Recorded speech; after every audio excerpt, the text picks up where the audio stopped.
Boa tarde, meus queridos. Essa aula, eu resolvi gravar ela para que a gente consolide o nosso conhecimento sobre o processo de urbanização, principalmente o processo de urbanização que ocorreu no Brasil, ok? Essa imagem, ela é muito clássica, né? Ela demonstra aí a estratificação social que ocorreu ao longo dos séculos no Brasil, onde de um lado a gente vê condomínio luxuoso, né, e do outro lado a favela, fruto desse processo de urbanização sem nenhum planejamento que resultou, antes de mais nada, nessas configurações atuais que a gente vê hoje, né? Uma urbanização aí falha, com gravíssimos problemas e que está longe, aí, infelizmente, de conseguirmos agilizar ou ajeitar as situações. É o seguinte, mas como e quando começou o processo de urbanização brasileira? O processo de urbanização brasileira, de fato, iniciou-se, tá, na segunda metade do século XIX, com a vinda da família real em 1808, né, quando estava saindo de Portugal para evitar aí qualquer indisposição contra o avanço napoleônico. Eles chegam no Brasil em 1808 e essa chegada da família real propõe aí, muda a configuração, né, dos espaços territoriais, elevando a taxa de urbanização, mesmo que ainda, né, claro, seja em pontos específicos ou de maneira ainda bem tímida, mas ela começa de fato nesse período, na segunda metade do século XIX, com a vinda da família real. Lembrando que essa vinda da família real, eles vieram para evitar qualquer indisposição com o avanço das tropas napoleônicas, né, nesse período.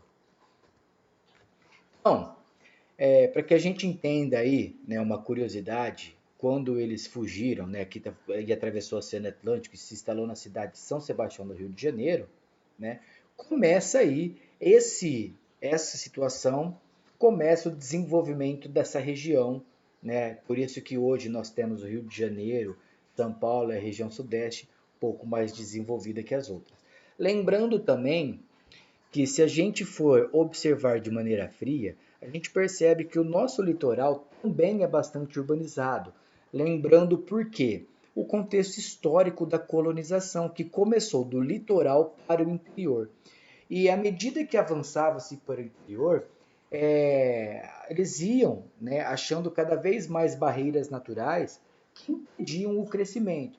Então, por isso que hoje nós temos aí grande concentração populacional no interior e no litoral, além do litoral ser a área mais urbanizada, né?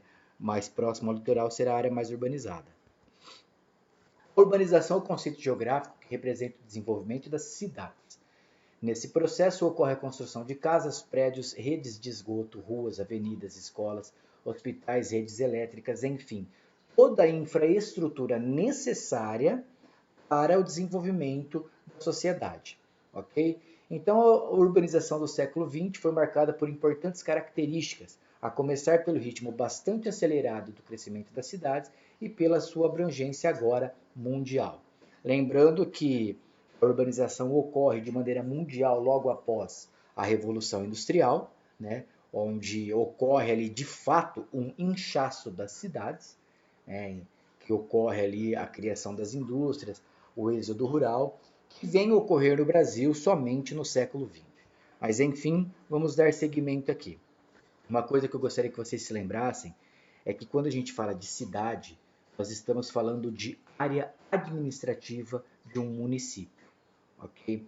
Então, município é diferente de cidade. O município é a região, é a área territorial, né, que configura espaço rural e espaço urbano. O espaço urbano é o que nós vamos chamar de cidade, que é a área administrativa desse município, ok? Bom, o que é a urbanização? É o processo de urbanização é definido como o aumento da população urbana em relação à população rural. O êxodo rural que ocorre e que ocorreu no mundo todo durante vários períodos está relacionado também com o processo de industrialização. Tá? Esse processo de industrialização promoveu uma saída, as pessoas do campo para as cidades, porque a infraestrutura, de fato, estava crescendo nas cidades. Então, as pessoas não tinham acesso a alguns serviços básicos no campo. Então, eles tendiam a migrar para as cidades, né? E essa migração nós vamos chamar de êxodo rural. E também ocorreu por conta da Revolução Verde, que foi tema da aula passada. Ok? A mecanização do campo e o uso de tecnologias mais avançadas no campo foram cada vez mais diminuindo a mão de obra, e essa mão de obra que antes era utilizada no campo foi obrigada a mudar para as cidades. E é esse momento e é essa situação que faz com que essa urbanização acarrete uma série de problemas. Então vamos lá. A urbanização ela deve ocorrer como, né, de uma maneira que atenda às necessidades de boa parte da população, tentando amenizar a desigualdade social, consequentemente diminuindo a velocidade e a violência, e o surgimento das favelas. Pois é, deveria ser assim. Deveria ter sido algo planejado, deveria ter se preocupado com a infraestrutura antes de se preocupar economicamente com os recursos econômicos. Mas, enfim, é um erro que grande parte do mundo cometeu, mas algumas partes, né, mais alguns países, tendem a trabalhar para diminuir isso e outras regiões do mundo fecham os olhos diante desse problema. E é por isso que ele continua. Bom, agora a gente vai falar, na verdade, do processo de urbanização no Brasil. Então, o processo de urbanização brasileiro está relacionado diretamente com o êxodo rural. Porém, eu preciso entender o que é êxodo rural. Vamos lá. Então, para que tenha ocorrido o êxodo rural, nós temos os fatores atrativos e repulsivos. Ok? Primeiro, os repulsivos, que é a concentração de terra e mecanização. Essa concentração de terra na mão de poucas pessoas, ela é um fator histórico, né? Ela é uma herança histórica desde a distribuição das capitanias hereditárias até os dias de hoje. Então, essa concentração de terra na mão de poucas pessoas gerou aí essa situação, além da mecanização ocorrida por conta da Revolução Verde, né? Houve um avanço muito grande no que diz respeito à tecnologia que substituiu a mão de obra humana. E isso fez com que essas pessoas que antes dependiam do campo não dependessem mais, ficassem ali desempregados. Fatores atrativos, né, é o surgimento do trabalho informal, né, que promove aí a absorção desse pessoal que sai do campo e vai para as cidades. Tá? Um dos fatores atrativos aí, das consequências desse fator atrativo, é o crescimento das submoradias, tá? Que são aí os famosos cortiços. Tá? Então, tudo isso vai ocasionar o inchaço urbano e a urbanização no Brasil, principalmente a partir da década de 60. Né? Então, para que eu entenda o que é industrialização. O Brasil é um país ardiamente industrializado. O processo de industrialização no Brasil começou de forma tímida nos anos 30, por conta da queda da Bolsa de Nova York. Então, até aí, o Brasil era um país agroexportador, a qual sua riqueza e seu PIB dependiam quase que exclusivamente da exportação de café. Quando ocorre a queda da Bolsa de Nova York e os Estados Unidos entram na grande recessão, o Brasil deixa de vender o café e entra também numa crise de maneira indireta. E essa entrada da crise faz com que o Brasil tenha que investir, né, num processo de industrialização. Então, a industrialização é um processo histórico no qual a indústria se torna o setor dominante da economia mediante a substituição de instrumentos, técnicas e processo de produção, e é resultante do aumento das produtividades e geração de riqueza. Foi o que aconteceu na Inglaterra no século XVIII, ok? Foram substituídas os processos de produção da mão de obra humana para a maquinofatura, para que a promoção dos lucros, né? Isso é industrialização. E ela ocorre de maneira gradual, né, sendo que nós temos aí a primeira Revolução Industrial, a segunda Revolução Industrial, a Revolução Técnico-Informacional e hoje nós temos a indústria 4.0, que é a indústria aí de ponta tecnológica, com quase todos os seus setores automatizados. Então a gente percebe que há aí uma gradual aumento de recursos que vão gerando um desenvolvimento na indústria, e esse desenvolvimento na indústria também gera consequências que não são, todavia, agradáveis. Okay? Então, toda a economia, toda a sociedade se organizam em função do desenvolvimento da indústria. Eram o que pensavam, por exemplo, os principais antropólogos da época, em que toda a sociedade iria se desenvolver até o ponto da Revolução Industrial. Então, quer dizer, há um processo de crescente racionalização, introduzindo mudanças de atitude dos indivíduos e da sociedade também com relação à natureza, que passa a ser vista principalmente como recurso produtivo, que é o que vocês podem observar hoje. Toda a indústria depende, querendo ou não, de recursos naturais, né? E se a gente não mudar essa concepção e essa forma de relacionamento entre indústria e meio ambiente, a gente vai aí sofrer sérias consequências aí num espaço muito curto de tempo também, que deve ser aí visto de maneira preocupante, ok? Porque essa industrialização causa impactos ambientais e o que a intenção aí desse relacionamento, dessa reformulação no que diz respeito a isso, nós precisamos tentar diminuir os impactos causados, que hoje já impacta seriamente o modo de vida de muitas pessoas, principalmente, né, as pessoas das classes menos favorecidas, porque as classes mais favorecidas acabam comprando os recursos às quais as classes menos favorecidas não têm esse acesso. Então, são as principais características do processo de industrialização é o aprofundamento na divisão do trabalho e da especialização, que é chamado DIT, Divisão Internacional do Trabalho, a qual os países se especializaram nas produções de riqueza. Então, alguns se especializaram na produção tecnológica, que geralmente são os países mais ricos, com maiores recursos, e os países agroexportadores, que são os países que exportam, que se especializaram na produção e exportação de matéria-prima. Então, esse aprofundamento criou aí uma profunda e grave divisão no que diz respeito também às questões socioeconômicas, uma vez que aqueles que tinham mais recursos tecnológicos e podiam investir na industrialização ganharam muito, enquanto aqueles que forneciam a matéria-prima acabaram aí ganhando bem menos, criando essa diferença abissal entre um e outro. Grande concentração de renda e riqueza, intensificação da forma bruta de capital fixo, aumento da produtividade industrial e agrícola, aumento de consumo, o famoso consumismo, generalização do trabalho assalariado, buscando sempre mão de obra mais barato, e incremento da urbanização e o desenvolvimento do setor de serviços, que é o terceiro setor de produtos e serviços. Entretanto, a industrialização não ocorre em todos os países. E quando ocorre, não pode ser na mesma época ou da mesma forma.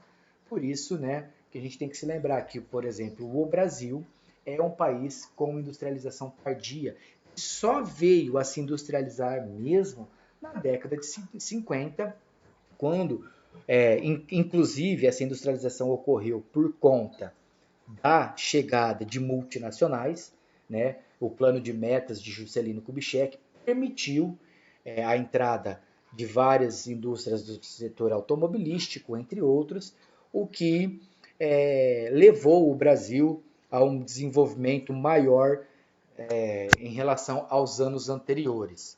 Okay? Isso é muito importante se lembrar.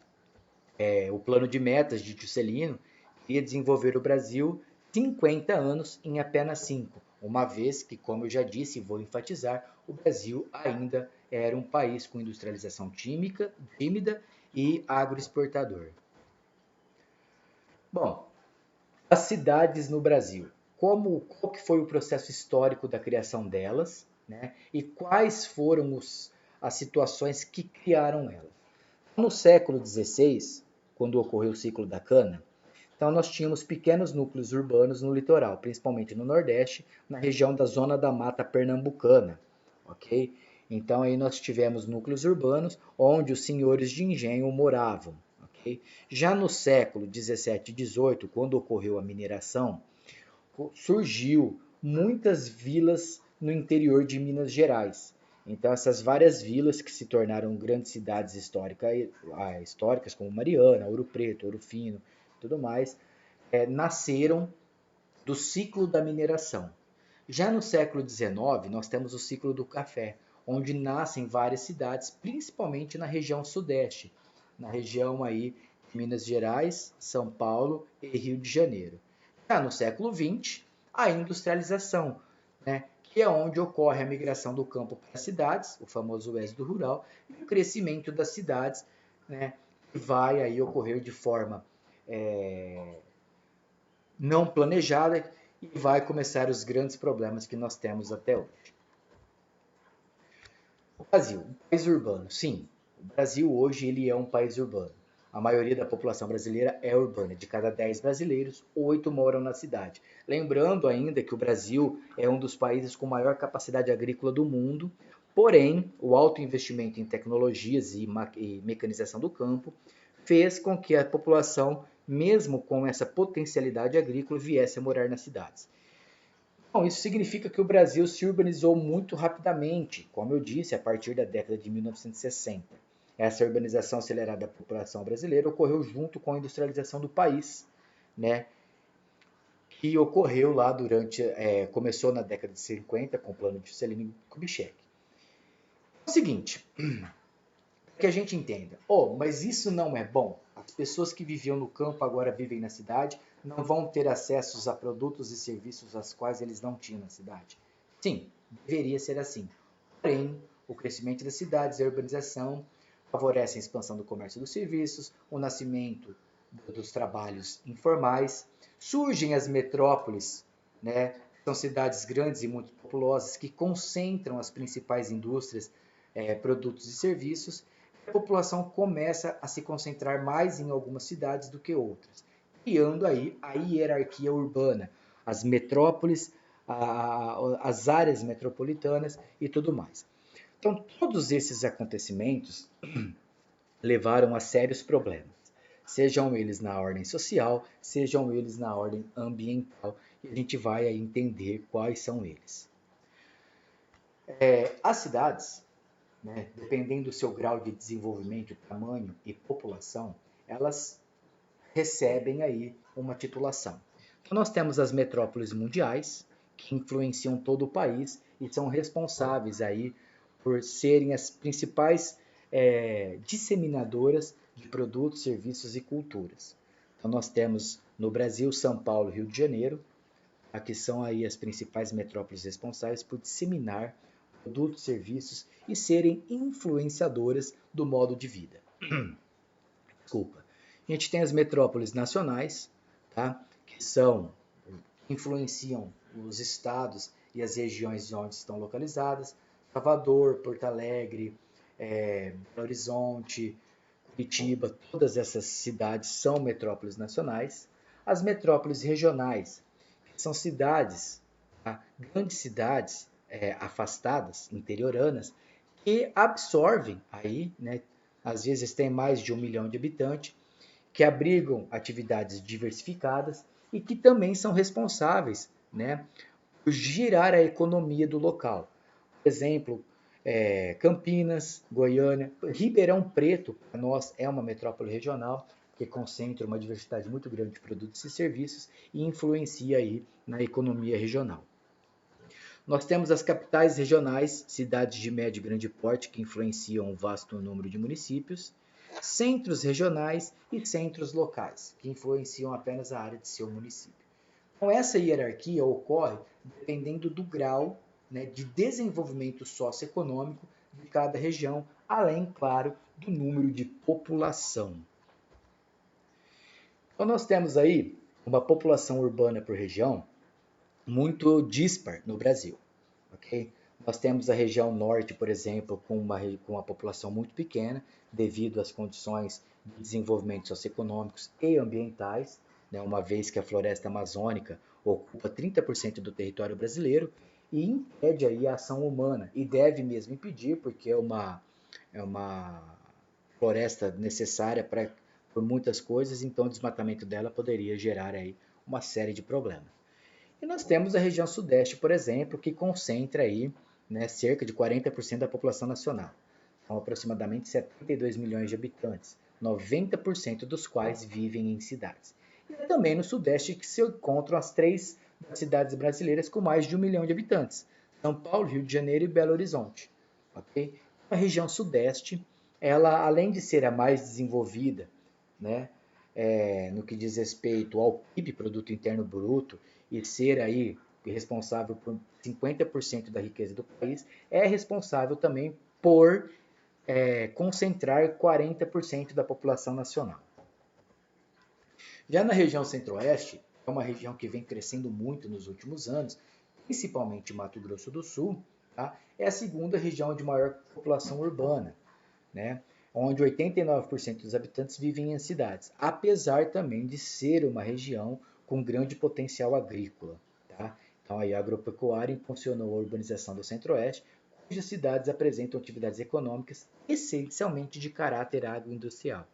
Então, eu gosto de falar que ela, por exemplo, é uma região que cresceu nos últimos, é a que mais cresceu nos últimos anos por conta da agroindústria, do agronegócio.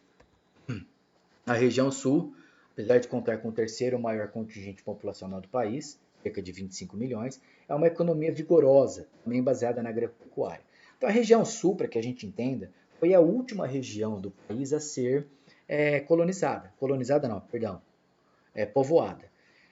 Só ocorreu no século XIX para o século XX, quando o governo brasileiro, para incentivar aí a povoação, o povoamento dessa região, fornecia, dava lotes de terra a imigrantes, principalmente alemães, poloneses, italianos e ucranianos, para que eles desenvolvessem ali, né, a economia e povoassem aquela região, não deixando ela abandonada e à mercê, né, de ataques e outras coisas que poderiam acontecer.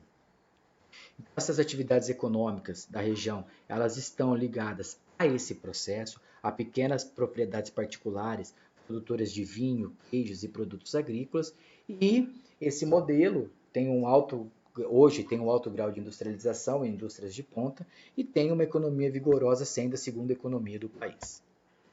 A região norte é a menos habitada, como já disse anteriormente, né? Vários fatores explicam isso, e além de ser inserida tardiamente na dinâmica econômica nacional, né, apesar de ter aí a Sudã implantado a Zona Franca de Manaus, que foi uma tentativa de integração da região e povoamento dela, e não deu muito certo. Porém, né, ela é a região com menor percentual da população urbana do país, apenas 62%. Lembrando que muita gente aí são os ribeirinhos e povos que vivem da floresta. Então, por isso, nós temos essa diferença entre as mais diversas áreas do Brasil com relação à sua população.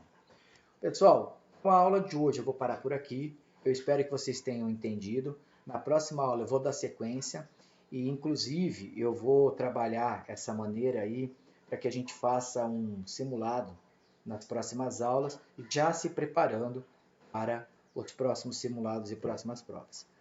Uma boa tarde e até mais.